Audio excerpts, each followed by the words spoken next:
2 Corinthiens, chapitre 12.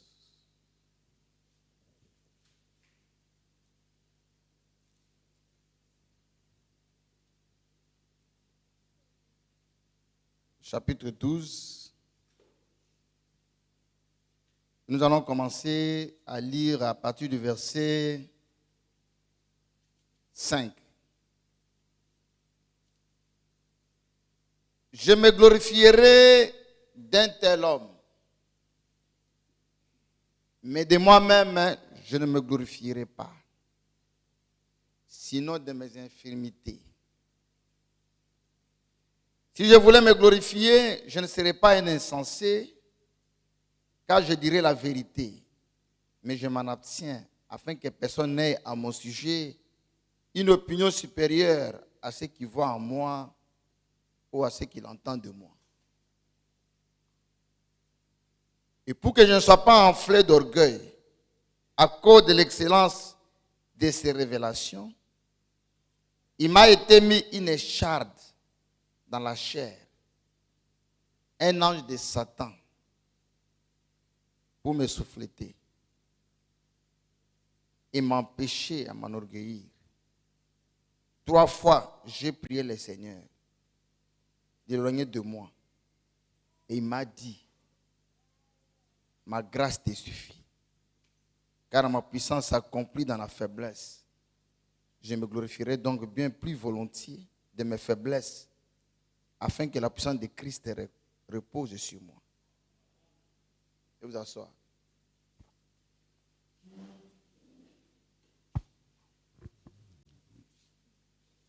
Comme je l'ai dit une fois ici,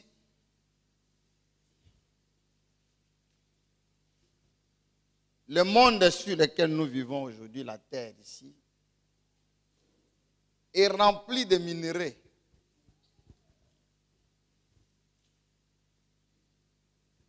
Est rempli d'or,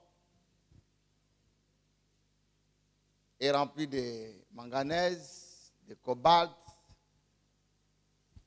d'uranium, de diamant. C'est rempli.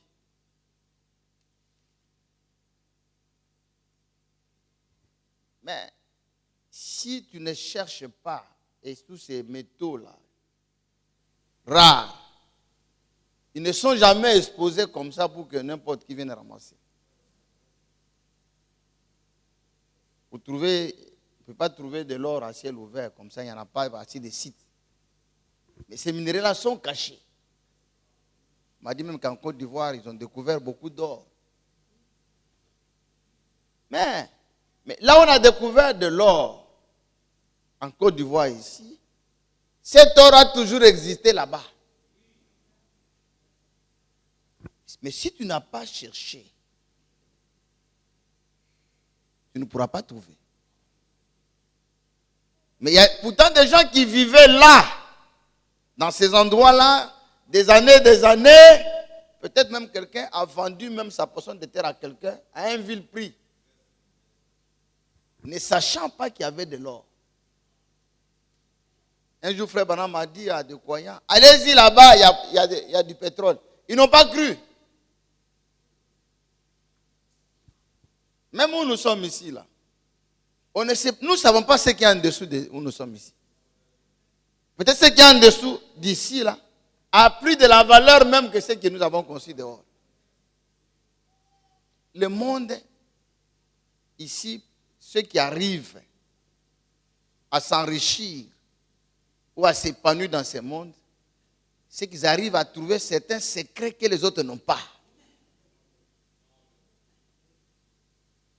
Et ce message que nous avons, c'est un message rempli de mystères. C'est pourquoi Dieu a dit à Abraham, cacherai-je à Abraham ce que je vais faire. Dieu révèle les secrets à ses enfants. Chaque thème que nous abordons là, il faut que nous arrivions à découvrir les secrets qui sont dedans. Et regardez ici, frère. Et le titre de ce soir, quand Dieu reste silencieux à nos prières. C'est quand même une question qui part dans la pensée de tout croyant. Chaque croyant se demande, mais pourquoi Dieu reste silencieux? Pourquoi il ne réagit pas? Pourquoi il ne réagit pas? J'ai prié une année, 2 ans, ainsi de suite. Je suis revenu sur même chose, mais je ne vois pas de changement. Qu'est-ce qui ne va pas? Ce qui amène d'autres personnes à abandonner.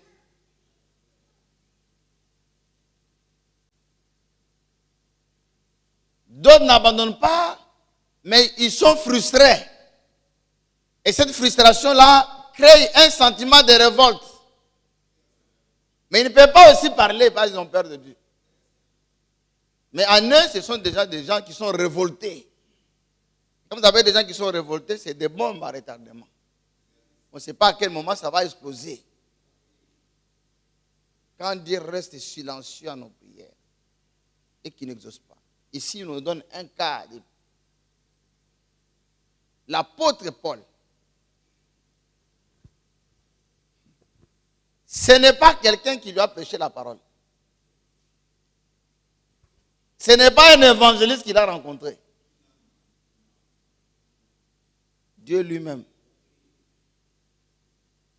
Yeshua lui-même lui est apparu sur les chemins de Damas, dans une colonne de feu. Et il a entendu la voix du Seigneur. Le Seigneur dit, va chez telle personne, va prier pour toi. Il s'est dirigé là. Et la personne a prié. Après, il a pris son baptême. Après le baptême, il a reçu le baptême du Saint-Esprit là même. Un grand apôtre. Celui qui a beaucoup travaillé ici. Mais il avait quelque chose dans son corps. D'autres disent qu'il était bossu. Le pasteur Akodo dit qu'il était impuissant. Mais il avait quelque chose qui les dérangeait. Ça dit un an de Satan dans le corps d'un grand apôtre. Lui, il n'a pas seulement prêché la vie après la mort. Dieu lui-même l'a pris comme ça sur la terre, l'a amené jusqu'au paradis. Et il a visité le paradis. Il a vu le paradis. Mais quelle assurance? Parce que même quand tu reviens ici, tu sais que moi, après ma mort, c'est-à-dire lui, après ma mort, il avait déjà une garantie, comme les catholiques le disent, baptisé, confirmé que son ticket était déjà là. Mais Dieu a placé une écharpe dans son corps, l'un de Satan.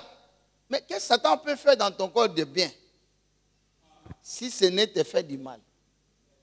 Et il arrive, il prie le Seigneur, il prie Dieu qui servait jour et nuit.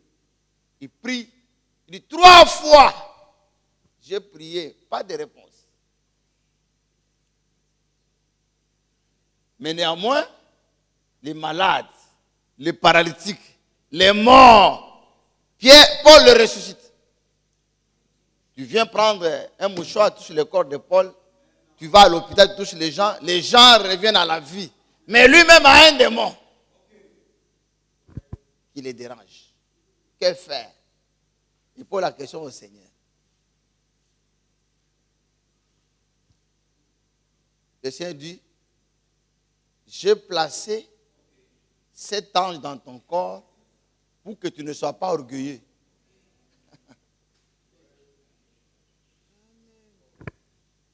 FMO. J'ai placé cet ange-là, ne sois pas orgueilleux. Qu'est-ce que nous comprenons par là? Nous comprenons que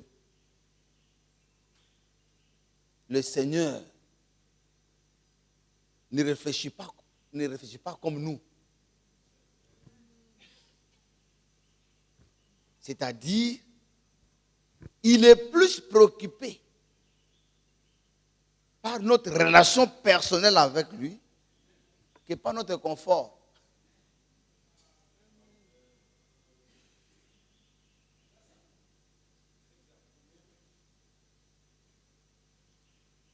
Confort fait ce qui? C'est-à-dire qu'il est plus préoccupé par une relation, sa relation avec nous là, que par ton confort. Ton confort ne lui dit rien. C'est-à-dire, ta relation avec lui est plus importante que ton confort.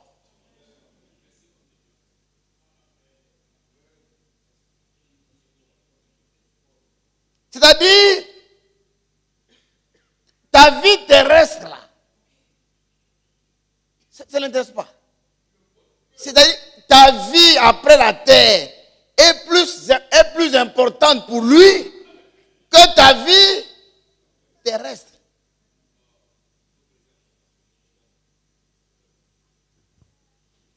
Que ta vie terrestre ici. Il préfère que l'apôtre Paul puisse avoir un mal dans son corps que d'être orgueilleux.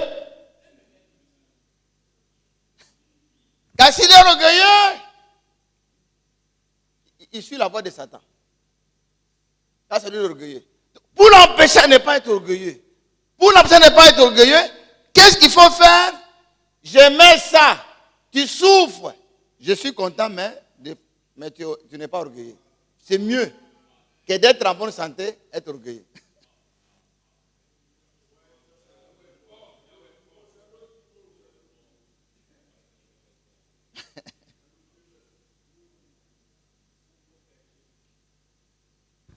C'est pourquoi il peut casser même le pied. Il peut casser le pied d'une brebis pour que la brebis ne se perde pas, mais qu'elle soit toujours handicapée, pour qu'étant handicapé, il soit sur son corps. Et que lui puisse le porter sur son corps.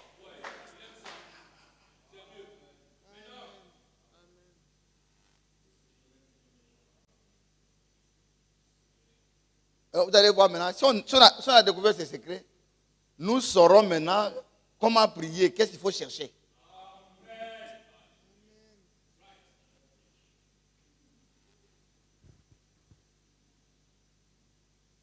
C'est pas ça qui l'intéresse. Oh, ma prière n'est pas exaucée, ma prière n'est pas fait ceci. Mais peut-être lui cherche quelque chose. S'il n'exauce pas la prière, cela ne veut pas dire qu'il t'a rejeté ou bien il ne voit pas ta souffrance. Cela ne veut pas dire aussi qu'il est absent. Non, il n'est pas absent. Il voit. Et la Bible dit, il est près de quelqu'un qui souffre. Mais pourquoi il ne réagit pas? Il a son plan. C'est pourquoi Isaïe a dit, ses pensées ne sont pas nos pensées. Et ses voix ne sont pas nos voix. Et j'ai découvert, mais pourquoi les gens vont vers les idoles? Parce que les idoles sont visibles. Les idoles sont visibles, non? Deuxièmement, quand quelqu'un va devant une idole, il dit à l'idole, je veux avoir de l'argent. C'est-à-dire, c'est celui qui prie, qui dirige l'idole. Et l'idole est obligée de vomir l'argent puisque la personne a demandé de l'argent. Mais Dieu, nous devons savoir que la prière n'est pas un instrument que Dieu nous a donné pour que nous le dirigeons.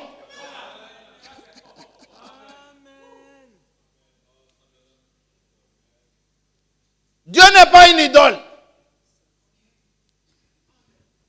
On n'a pas mis quelque chose dans tes mains pour dire, fais ça, fais ça, fais ça, fais ça, fais ça pour moi. Donc, il est là pour exécuter les ordres que tu lui donnes.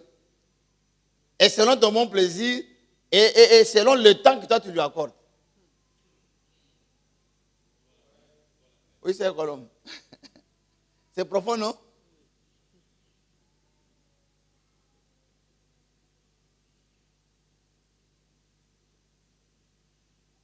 Ce n'est pas à toi de le diriger. Non, je fais ça, je fais ça, fais ça pour moi, donne-moi l'argent ici. Et fais ça. Non, Dieu n'est pas une idole.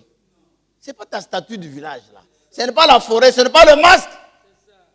Lui, c'est le créateur, le souverain. Dieu est bon.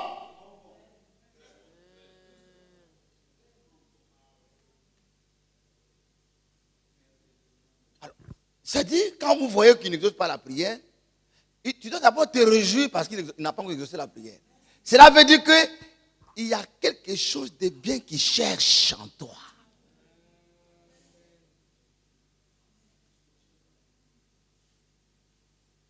Oh, nous, quand ça tarde, on s'efface. Non!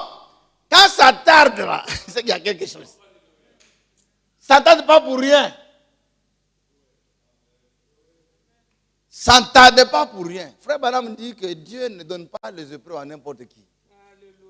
Il y a des gens qui cherchent les épreuves. Comme actuellement, il y a des gens qui passent 40 jours de carême sans manger. C'est eux-mêmes qui fabriquent l'épreuve. Un croyant n'a pas besoin de chercher à fabriquer l'épreuve. Les épreuves font partie de ta vie. Pourquoi je ne jamais fait souffrir pour ne pas? Je sais que déjà, ma vie chrétienne est une souffrance. La vie chrétienne est une souffrance. Parce qu'il y a des avantages que tu vois comme ça. Mais tu ne peux pas accéder à ces avantages-là parce que tu es un croyant. Tu es un croyant. C'est déjà une souffrance. Pourquoi là, je dois encore de carême de 40 jours?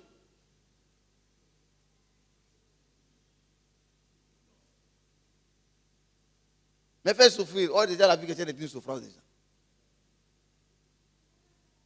Le fait même d'accepter quelqu'un qui te hait. Mais c'est une souffrance.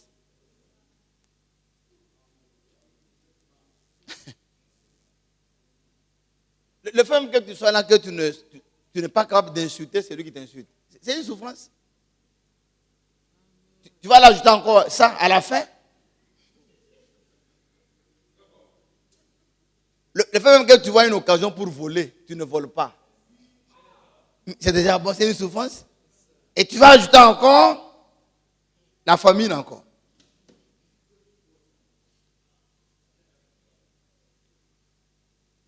Quand une chose tarde, regardez à la croix. À la croix, il est resté silencieux à Gethsemane. Son fils a prié. Il a prié. Délivre-moi de ces choses ici. Silence. Mais c'est ce qui a fait que les gens ont cru que tout était déjà fini.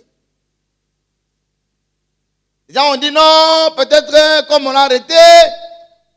Ce qui a mené Judas à se pendre, c'est quoi? C'est quand il a vu que Judas n'a jamais cru qu'on pouvait l'arrêter. Parce que Judas a vu le monsieur ressusciter les morts. Quelqu'un qui ressuscite les morts, comment un individu peut venir arrêter une telle personne? Il dit, je vais prendre leur argent, mais ils viendront, ils ne leur feront rien. Et l'Écriture dit, toute arme forgée contre toi sera ça. Effet. Judas pouvait interpréter ça comme ça. Mais quand ils sont venus, ils disent, vous cherchez qui? Il dit, moi! Ils sont tombés. Judas a dit, oh, mon coup est réussi. Après, il s'est laissé. Ceux qui venaient l'arrêter, on a coupé l'oreille de quelqu'un, il a pris l'oreille, il a collé. Judas a dit, mais c'est monsieur comme ça, là, comment on peut l'arrêter? Mais quand il a vu, on l'a arrêté. On l'a menotté. On a commencé à l'envoyer à la cour. Judas a dit, ah, non, c'est fini. J'ai fait un mauvais calcul. Il a allé se pendre. Le ciel est resté silencieux. Qu'est-ce que Dieu cherchait? Chercher à ce que l'Écriture dise, l'Écriture qui dit, tout genou fléchira. Pour lui donner une victoire sur la mort. Et le séjour des morts et la tombe, pour qu'il soit le plus grand homme de la terre depuis que le monde a existé, qui est revenu à la vie et qui est ressuscité et qui est monté au ciel.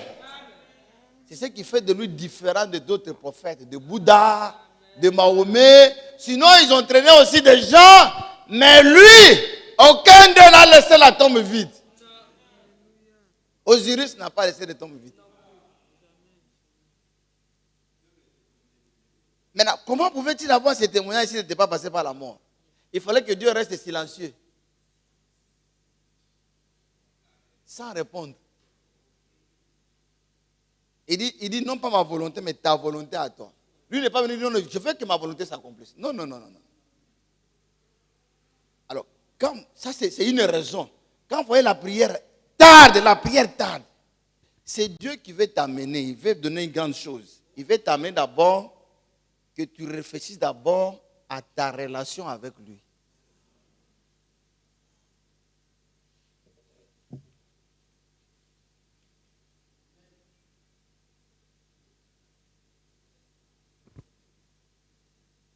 Au lieu de venir comme ça, priez beaucoup. Prie d'abord sur ta relation avec lui. Si c'est arrangé là, le rôle des choses là, on va te donner comme ça. C'est-à-dire, Dieu a des priorités. Dans la vie, il y a ce qu'on appelle priorité. Il y a des choses qu'on ne fait jamais en deuxième position. Dieu lui dit, cherchez d'abord le royaume des cieux premièrement. Les restes des choses vous seront, vous n'allez même pas demander, seront donnés. C'est ça la pasteur Sylviane. Il dit, avec son petit sourire. Il dit, mais je ne sais pas. Pourquoi? Déjà demande des choses à Dieu. Il ne faut pas demander. Et puis il sourit. Ne demandez pas. Mais il a dit, cherchez premièrement le royaume des cieux. Cherchez le royaume des cieux, le reste des choses, il va vous te donner. Pourquoi tu cherches? Mais c'est une technique. Vous voyez Salomon. Salomon, ce n'est pas le jour qu'il a marié beaucoup de femmes, qu'il a aimé les femmes.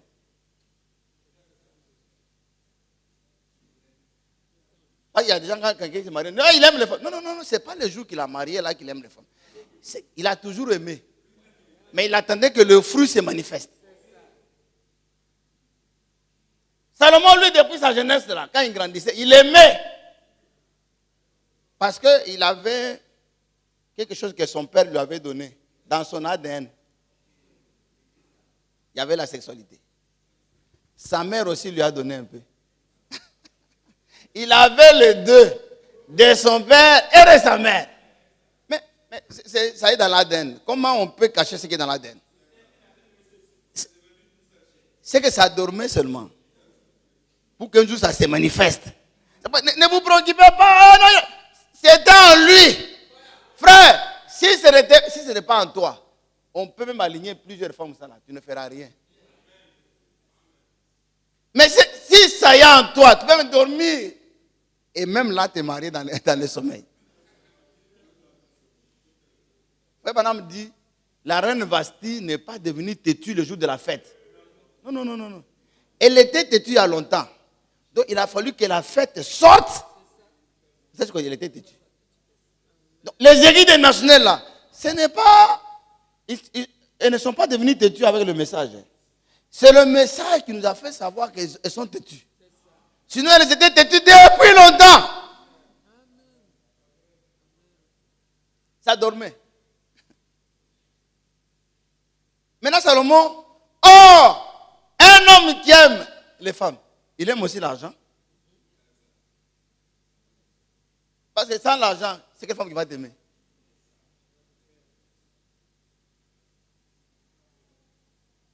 Sans l'argent. Elle dit, sans argent. Et sans argent, ça va créer des troubles. Mon mari ne parle pas beaucoup avec moi. Ne parle pas beaucoup avec moi. Ton mari n'a pas d'argent.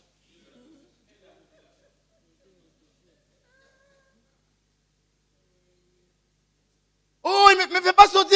Il va te faire sauter. Il connaît les bons endroits, mais il n'a pas l'argent. Le jour qu'il aura l'argent, c'est là que tu vas le connaître. Qu'il connaît tous les grands restaurants de Côte d'Ivoire. Ou si tu vois ton mari ne parle pas beaucoup, il a des dettes. C'est chaud. Il réfléchit, mais dans la réflexion là, toi tu veux les soucis. Ma femme. Ah! Mais alors que lui est en train de surveiller le téléphone, il ne veut pas que son téléphone sonne parce qu'il y a des gens qui l'appellent pour l'encaisser. Mais c'est à quel moment il va parler avec toi? Mais Dieu dit à Salomon, demande tout ce que tu veux. Je vais te donner. Salomon dit, donne-moi la sagesse et l'intelligence pour gérer ton peuple. Dieu dit, ce que tu n'as pas demandé, je vais te donner. Il dit, tu seras l'homme le plus riche. Il dit, ah bon? Il n'a pas demandé d'être riche. Hein? Il n'a pas demandé d'être riche. Il dit, je veux que tu me donnes la sagesse et l'intelligence pour que je puisse gouverner bien ton peuple. Dieu est étonné. Mais Dieu le connaissait. Dieu savait qu'il allait marier 1000 femmes. Il les connaissait. Et il a préparé.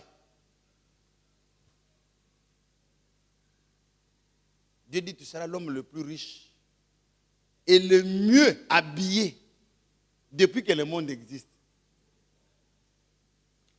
Dans la sape, il n'y aura pas quelqu'un comme toi.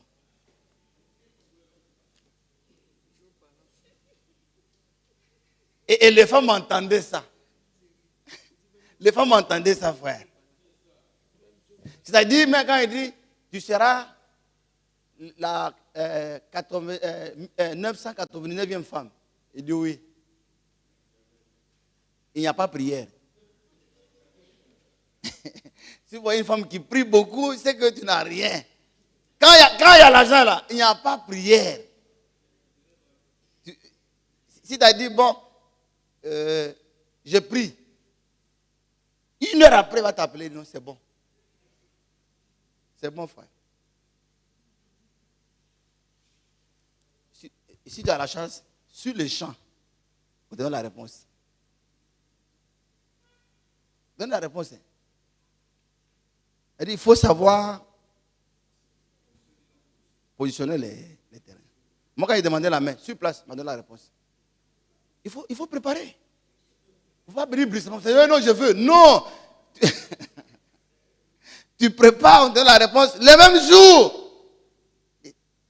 Dites amen.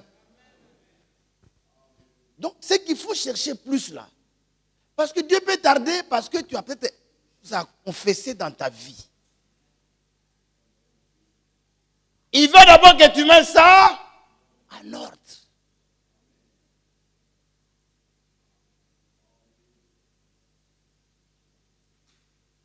C'est une raison. Avec Paul, c'est quelle raison? Il ne voulait pas que Paul devienne. Bon, mais si tu vas avoir l'argent, prie Dieu tous les jours.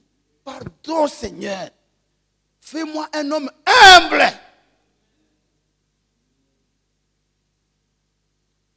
Un homme humble, là, ce n'est pas le fait. Commencez à marcher comme ça.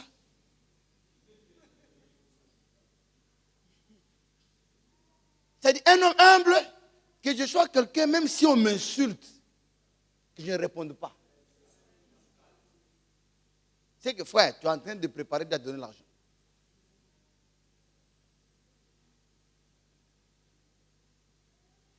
Comme frère Cyril lui dit, parce qu'il lui dit, c'est que tu crains ce qui t'arrive. Il dit, je crains d'être milliardaire. Il dit, je crains d'être milliardaire. Alors quand tu vas voir, il craint. Ce que tu crains, c'est ce qui... Mais Dieu lui regarde. Est-ce que tu as dit tu crains? Est-ce que dans ton cœur? On nous a appris dimanche que le cœur nous ment.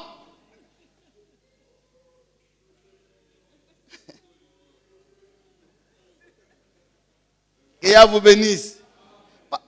Au lieu que nous venons ici, commencer à prier, non, Dieu, donne-moi ceci, donne-moi. Prie Dieu, passe assez de temps à demander à Dieu, fais-moi un homme humble. Que je sois quelqu'un qui est effacé. Maintenant, Dieu va te mettre sur l'épreuve. Quelqu'un va venir t'insulter, quelqu'un va venir te parler en mal, ainsi de suite. Est-ce que tu seras humble?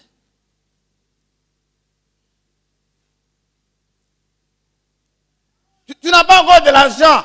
Tu n'as pas encore de l'argent. Quand on t'insulte, tu réponds. Le jour que tu auras l'argent, tu vas faire coffrer les gens, les mettre en prison.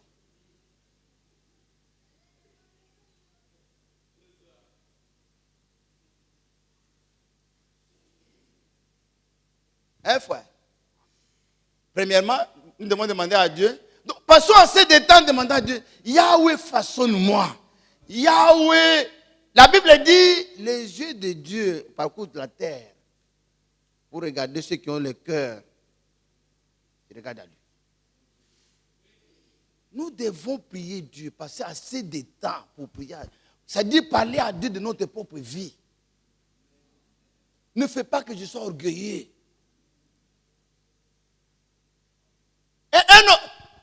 Et quand quelqu'un répond aux insultes, c'est l'orgueil.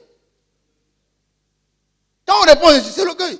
C'est parce qu'on pense que moi, on ne peut pas m'insulter. Je suis tellement élevé que j'ai tellement assez d'importance. Mais Yeshua l'insulte, il dit pardonne-leur. Quand ils ne savent pas ce qu'ils font. Et quand tu vas commencer à prier pour tes ennemis, à prier pour tes adversaires, à prier pour ces gens, les gens qui ne t'aiment pas, c'est là, frère, qu'on te met sur le chemin de la prospérité.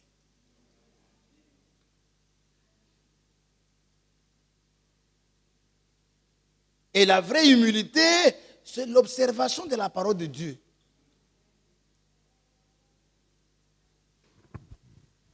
Quand nous venons prier comme ça, c'est pour demander, je dis, oh Seigneur, façonne-moi, fais de moi ça, fais de moi ça, fais de moi ça. Cherchons d'abord à prier beaucoup pour notre relation avec lui.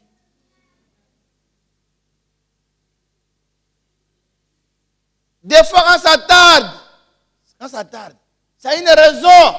C'est Dieu qui met à l'épreuve ta foi. Il t'éprouve. Les gens lisent seulement facilement, lisent facilement dans la Bible.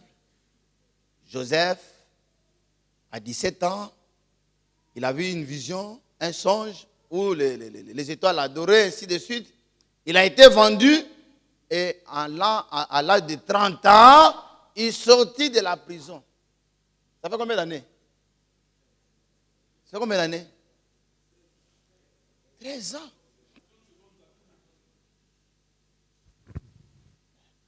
Mais quelle souffrance! Mais est-ce qu'il devait douter? Parce que Dieu lui avait donné la vision. Il avait dans une vision ses frères en train de... Mais et puis Dieu l'amène où ses frères ne sont même pas là. Et quand tu t'assois, tu dis, mais vraiment ma vision, je ne pense pas que ma vision sera correcte. Parce que je ne sais pas où je vais les retrouver. Si au moins peut-être j'avais l'occasion de retourner dans mon pays, j'allais les croiser. Ici, tu n'es même pas la possibilité de retourner. Non, tu es en prison d'abord. Et puis quand on l'a mis en prison, on n'a pas dit le nombre d'années où il était condamné. C'était une prison comme ça. Il va rester en prison. Bon, maintenant en prison, je te dis, mais à quel moment mon père et ma mère et mes frères viendront m'adorer? Et il avait dit, mais tu penses vraiment que ta vision là, c'est Dieu?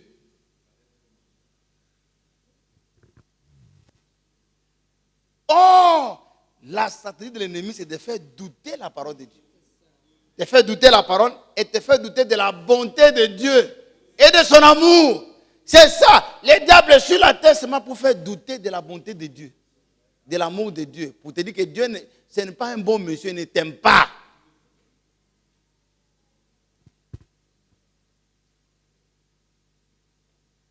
Il est resté là.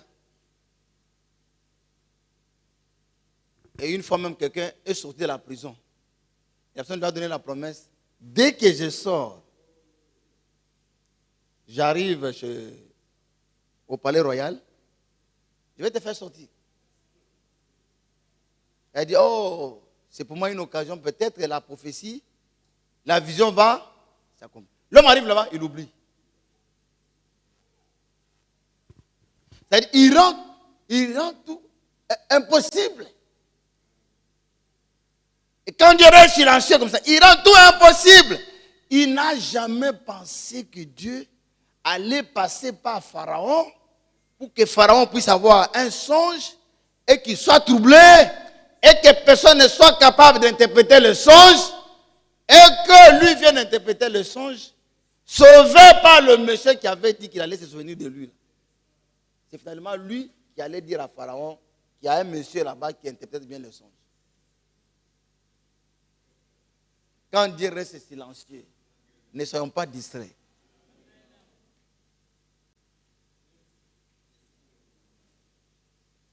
Il faut se demander, mais c'est quoi que tu cherches?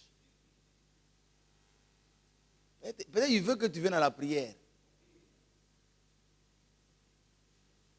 Alors, ce qu'il faut faire, il ne faut pas qu'on aille te chercher pour venir prier.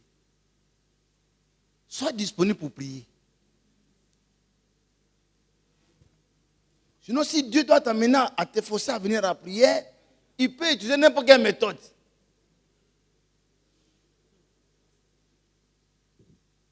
Il peut être silencieux pour nous éduquer. Cela ne veut pas dire qu'il n'a pas de solution. Devant la mer Rouge, il avait la solution. Il n'y a que lui qui avait la solution. Il ne pouvait pas les amener là s'il n'avait pas de solution. Si une situation t'arrive, c'est que Dieu a une solution. Et la Bible dit, aucune tentation ne peut arriver au-dessus de votre force. C'est s'il a laissé la tentation, c'est qu'il a la solution.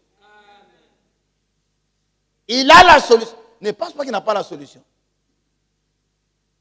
Et quand ils sont venus là-bas, ils ont commencé à se lamenter, à se lamenter, à se lamenter, à se lamenter, à se lamenter. Dieu n'a pas réagi. Ils étaient fatigués. Ils ont tourné le regard vers Moïse. Et Dieu dit à Moïse, pourquoi ces cris? Pourquoi ces gens ici crient? Je suis resté silencieux, mais pourquoi ils crient? Il dit, prends ta verge. Et tends ta verge là, à la main, comme ça. La main s'est séparée. Frère, à chaque fois que je passe dans un supermarché et que je vois les portes s'ouvrir, j'ai toujours pensé à mon Créateur. C'est lui le premier à ouvrir les portes comme ça. Les gens ont imité. C'est lui. Et quand il a ouvert, c'est les incrédules qui se sont précipités pour rentrer parce qu'ils n'étaient pas sûrs que la porte allait rester ouverte. Et regardez, quand vous rentrez dans un ascenseur, là, c'est celui qui ne connaît pas l'ascenseur. Là. Lui, il est trop pressé. C'est lui qui connaît l'ascenseur, va même appuyer un bouton pour arrêter le... Mais c'est lui qui ne connaît pas. Sors vite. Et ce sont les incrédules qui se sont précipités pour rentrer dans la mer. Ils ont laissé le vrai croyant derrière. Le vrai croyant était sûr. Parce qu'eux disaient que est-ce que c'est sûr que ça va rester comme ça? Quand Dieu reste silencieux, il sait ce qu'il va faire. Passons plus de temps à chercher notre relation avec lui. Yahweh, fais-moi ça. Yahweh, taille-moi. Yahweh, change-moi. Yahweh, transforme-moi. Yahweh, donne-moi ton Esprit Saint. Yahweh, donne-moi ta sagesse. Yahweh, donne-moi ta persévérance. Fais ça, fais ça, fais ça, fais ça, fais ça. Mais s'il voit que tu as la persévérance, il t'a éprouvé dans la foi, ça passe. Tu ne te plains pas. Il dit, mon secours reste. Attends le secours de Dieu en silence. Tu ne parles pas. Mais si tu dois aller de maison à maison, ouais, mon problème là. Dès que tu parles comme ça, Dieu aussi éloigne le problème. Éloigne aussi. Amen. Quand Dieu reste silencieux, cela ne veut pas dire qu'il n'entend pas. Nous devons passer beaucoup de temps à prier, à régler, parce qu'il intéresse plus, c'est notre relation avec lui. Frère, quel que soit le problème, n'abandonnez jamais l'assemblée. Quelle que soit la difficulté, n'abandonnez jamais l'assemblée. Ne renoncez jamais à la prière. C'est pourquoi il dit prier sans cesse. N'arrêtez jamais. Même si ça ne va pas, n'arrêtez jamais. Comme on chante, la foi n'est pas bête. La foi paye. La foi finit toujours par payer. Et puis ça paye bien. Ça te paye, puis tu es content que la foi a payé. Ça paye très bien. Mais si tu es là, bénis-moi. bénis-moi pour que mes ennemis voient ce que je deviendrai. Donc Dieu dira non, ce monsieur ici, il a encore. D'autres disent, comme ma belle-mère là, s'est moquée de moi, ne voulait pas me donner sa fille, mais sa fille m'a accepté difficilement. Yahweh, bénis-moi, je vais prouver à la belle-mère. Ça, c'est l'orgueil.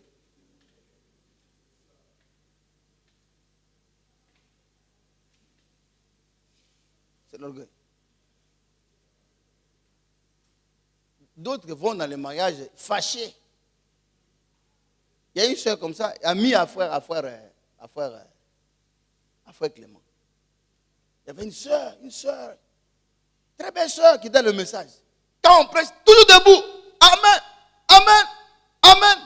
Ça fait du message. Un frère est venu lui demander la main.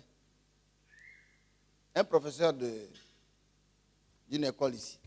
Là, c'était le nom de l'école. La soeur a accepté. Mais quelqu'un d'autre est venu. Un mondain est venu qui avait de l'argent. Est venu pour marier la soeur.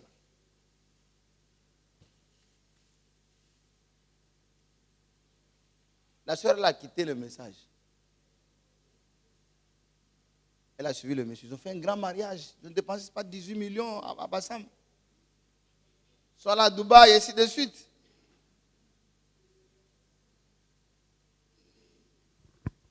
L'institution l'a fâché jusqu'à aujourd'hui.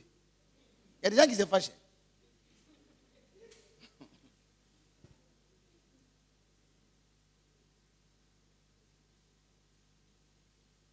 Finalement, tout ce que le monsieur avait là est tombé dans sa maladie. Le jour qu'il est venu ici, je devais prier pour lui. Je lui ai posé la question, mais tu n'as pas de choses à réparer avec Dieu. Il parlait si difficilement. On a prié et le soir, il est mort. Ici, là, dans le couloir.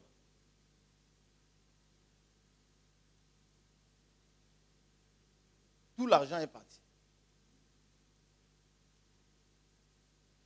Tout l'argent.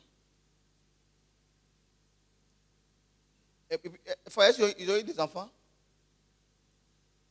Ils n'ont même pas eu d'enfants.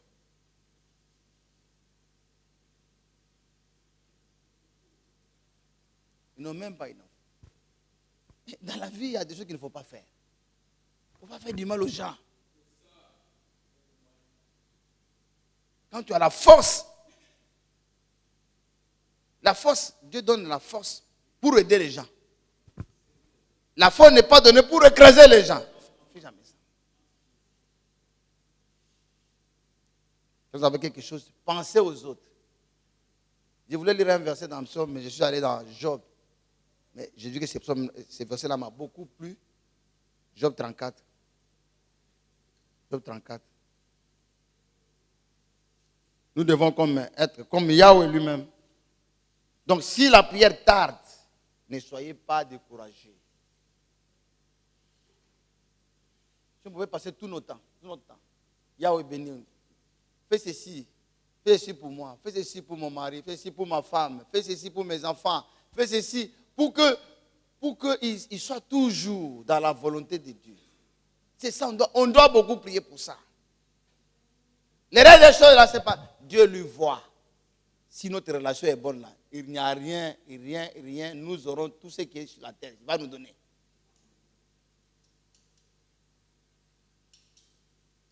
Job 34.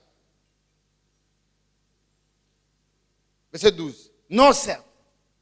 Dieu ne commet pas Dieu ne commet pas l'iniquité. Dieu ne fait pas d'erreur. S'il n'a pas donné, il sait. Il va donner en son temps. Le Tout-Puissant ne viole pas la justice. Il dit qu'il a chargé de gouverner la terre. Personne. C'est lui-même. Qui a confié l'univers à ses saints. S'il ne pensait qu'à lui-même, si Dieu pensait seulement à lui-même, qu'est-ce qu'il allait faire? Il allait retirer le souffle de vie à tous les humains. Et puis c'était fini. s'il retirait à lui son esprit et son souffle, toute chair périrait soudain et l'homme rentrerait dans la poussière. Si tu as de l'intelligence, écoute ceci et prête l'oreille au son de mes paroles. Amen. Quand ça tarde, il y a une raison. Mais c'est une raison bonne. Quand la Bible dit tout concourt au bien de ceux qui aiment Dieu. Il a quelque chose à faire. Ou soit il veut te donner un témoignage. Que tu puisses aussi avoir un témoin dans ta vie. Que tu racontes les témoins de ta foi. Regarde où j'étais. Regarde ce que Dieu a fait. Tu donnes un témoignage. Dieu a besoin de témoignages. C'est-à-dire quand tout semble comme s'il ne voyait pas. Quand vous voyez les souffrances s'accumuler, les difficultés s'accumuler, les portes se fermer. Frère, ne soyez pas découragés. Yahweh veut faire quelque chose. Il veut essuyer tes larmes. Il veut essuyer. La preuve que la bénédiction arrive, c'est quand tout devient difficile. Et même là où ça ne devait pas être difficile, ça devient difficile. Impossible. C'est à ce moment-là, il faut se rapprocher plus en plus de lui. Et prier beaucoup. Et commencer à dire, c'est pourquoi Frère Branham dit dans Jéhovah juré, à chaque fois, il dit, Frère Branham dit, Abraham a acheté la lettre pour son enfant qui venait. Mais quand les gens lui disaient, l'enfant n'est pas là. Quelle était la réponse d'Abraham? Qui connaît ça? Oui, frère.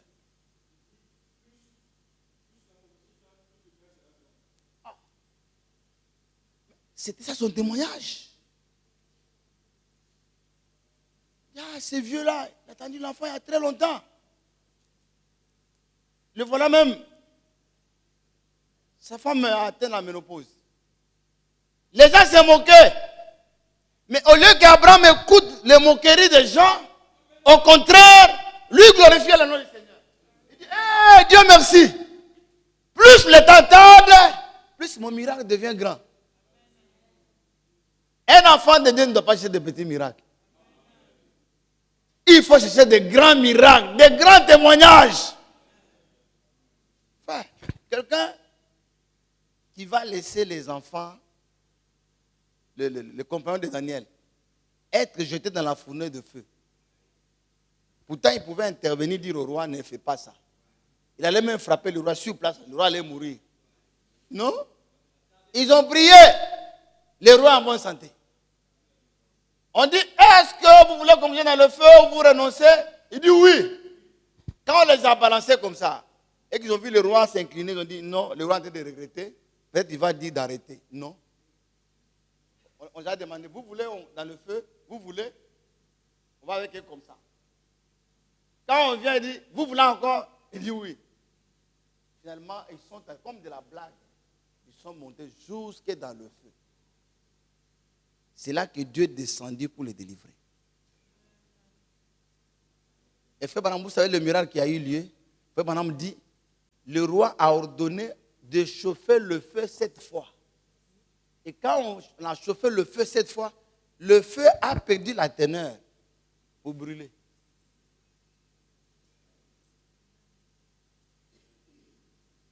Je ne peux pas expliquer ça. Je dis ce qu'il a dit et puis je crois. Il a dit de venir cette fois, dans cette fois-là, ça ne te brûle plus. Il y a le feu ici, non? L'ampoule, il y a le feu, non? Et ça brûle. Hein? Ça ne brûle pas. Dieu merci, j'ai trouvé la réponse. Dans le feu. Il y a le feu là. Tu touches l'ampoule là, ça ne va pas te brûler. Est-ce que l'ampoule peut brûler quelqu'un? Non, ça ne brûle pas. Les amis là, ils n'ont pas été brûlés. Daniel, on a laissé d'abord les lions affamés, sans manger. C'est-à-dire les lions, regardez Daniel comme ça. C'est-à-dire si Daniel descend ici. C'est-à-dire quand ils ont vu Daniel, C'est comme j'ai vu dans TikTok.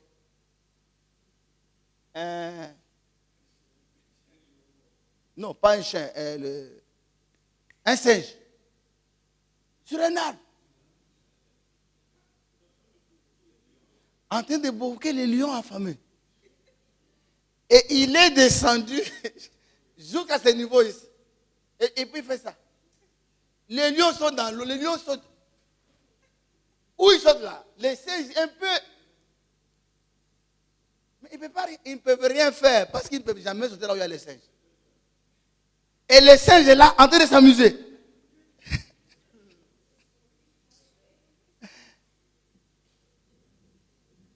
Mais frère madame dit, quand on l'a jeté là, Dieu est descendu sous la forme de la colonne de feu. Il a entouré Daniel, mais le feu là, il n'y a que les lions qui voyaient le feu. Et quand les lions voyaient le feu, les lions commençaient à reculer. Ils ont laissé Daniel. On a sorti Daniel, sain et sauf. Et le roi dit, jetez les gens là. Eux-mêmes là, qui avaient accusé Daniel. Il n'était même pas descendu. Il n'était même pas descendu, on les a mangés. Amen. Quand la prière tarde, quand la prophétie tarde, il faut l'attendre en silence. Donc, vous avez déjà prié. Nous allons nous occuper plus de notre relation personnelle avec Dieu. Demandons Dieu de nous donner son esprit, de nous donner la persévérance, d'enlever l'orgueil, de nous donner l'humilité. Prions pour toutes ces vertus-là. On doit passer assez de temps pour prier pour nos vertus, prier pour des enfants, que les enfants soient ceci. Parce que Dieu ne peut pas donner, si ton enfant est un bandit, il ne peut pas avoir un bon travail. Les gens du monde peuvent avoir, mais les enfants de Dieu n'auront jamais un bon travail. Parce qu'il va avoir de l'argent, il va se perdre. Mais Dieu s'intéresse plus à notre relation avec lui qu'à notre confort matériel. Que Yahweh vous bénisse. Ça, c'est un bon secret. Maintenant, on sait ce qu'on va demander au Seigneur maintenant. Lèvons-nous, frères. On doit assez passer beaucoup de temps. Moi, je suis des gens. Mais les gens suivent le Burundais. Là. Il y a un Burundais aussi qui veut. Un Burundais, il veut à tout prix venir ici. Je pense que cette année, il va venir. Il dit, il veut vraiment venir pour apprendre avec nous ici. Au moment où nous prêchons comme ça, là, ils sont aussi là, en train avec toute l'assemblée, en train de nous écouter. Le frère de Kanguka. Kanguka que vous cherchez au Burundi, là. Au Burundi aussi, on nous cherche ici.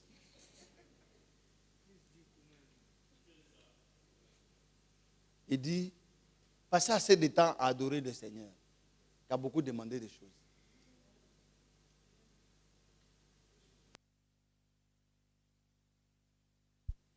Il va passer tout son temps à chercher à plaire à son père. Est-ce que cet enfant-là a le temps de demander des choses à son père?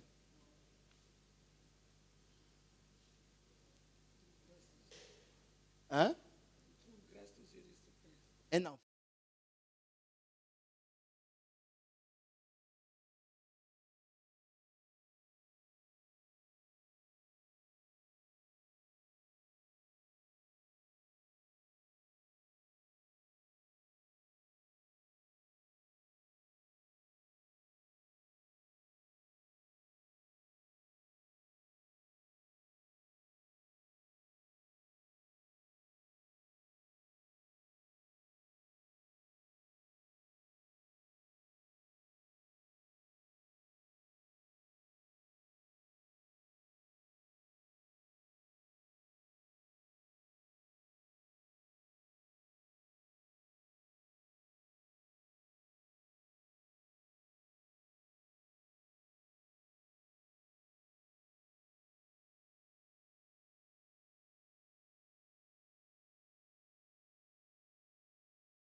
Il ne voit pas. Il cherche quelle est la relation.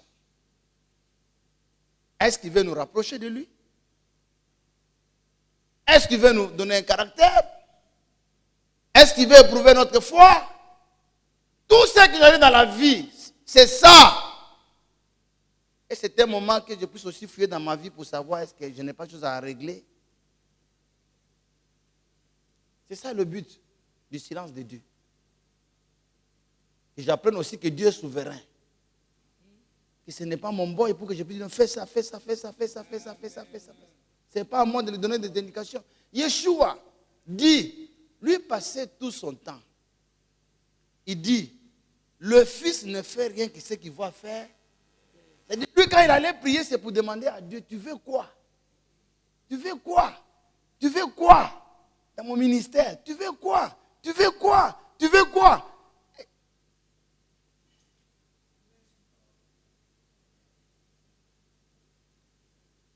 Même quand il demande une chose, il dit, glorifie ton Fils pour que ton Fils te glorifie.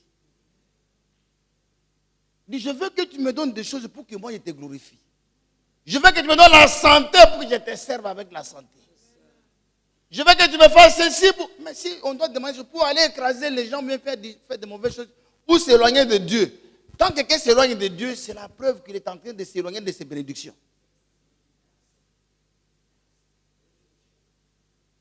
Et quand tu es béni, comme nous l'avons vu ici, le diable, il avait des privilèges que les autres n'avaient pas.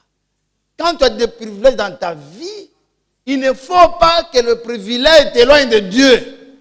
Au contraire, les privilèges doivent t'amener à être reconnaissant à Dieu pour te rapprocher de plus en plus de lui.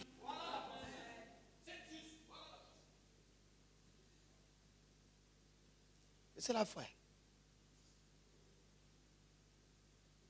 Mais si Dieu t'a donné une voiture, c'est le temps de venir tous les jours à l'église. Parce que ceux qui n'ont pas de voiture ne viennent pas. Tous les jours.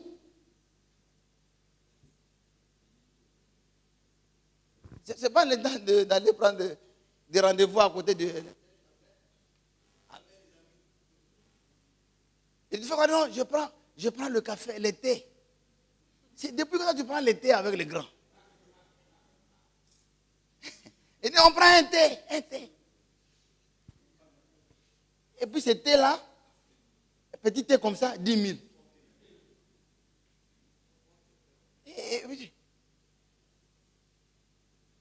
Il y a des gens qui exagèrent. Nous sommes allés quelque part, ils demandent, on voulait s'asseoir là. Ils demandent, l'eau c'est combien? 4 000. Il dit, bon, c'est bon. 4 000.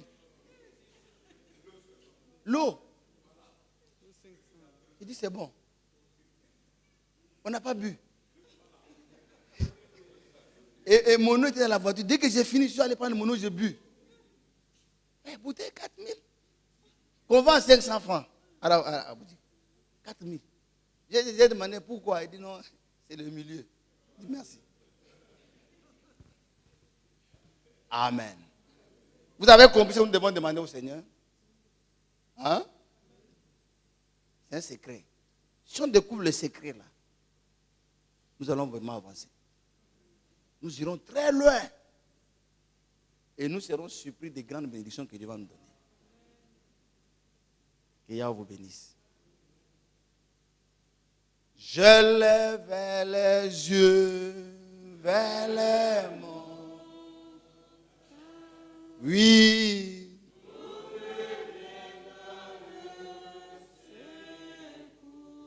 Je lève.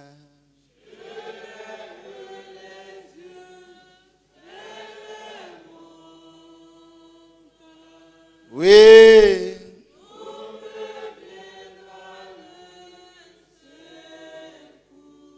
Le secours.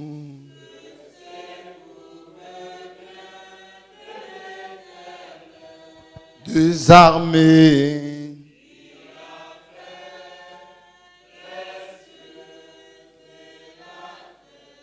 Le secours.